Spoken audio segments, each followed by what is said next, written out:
There's an uneasy atmosphere in the ward.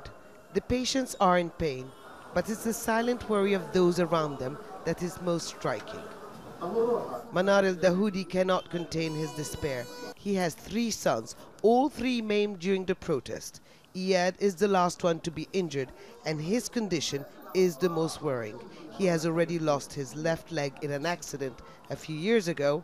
Now his right one is at risk. He lost his leg because of the 2 governments we have. One would agree to transfer him, the other would refuse. I call on anyone who cares about us. Please help me get my son out of Gaza. He needs treatment. Please help me save this leg. Ahmed lays in the next bed in agonizing pain. His mother is angry at all parties. Living in Gaza is like living in a sealed box, she says.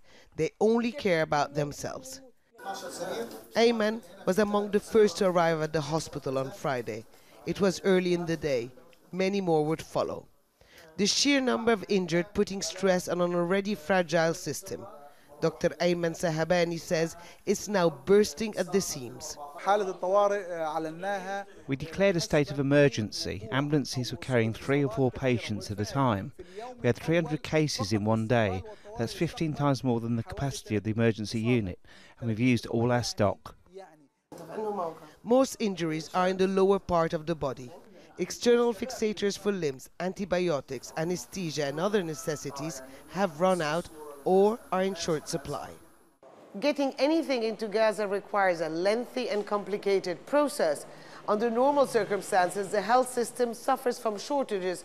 About half of the drugs needed and a third of the equipment are lacking. But the situation gets even further complicated by political developments. 17-year-old Muhammad, a sports lover, was told that nothing more could be done here in Gaza.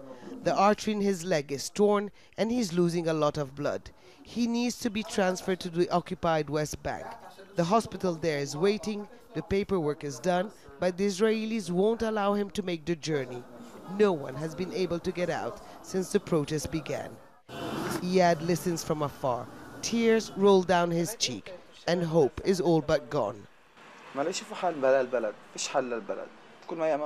There's no solution. Each time they make us dream of reconciliation, it fails. My generation is lost. The one after me is too. That's why we go to the fence, to express the misery we live in. It's that sense of hopelessness that continues to draw the youth towards the border fence. Many might come back on a stretcher.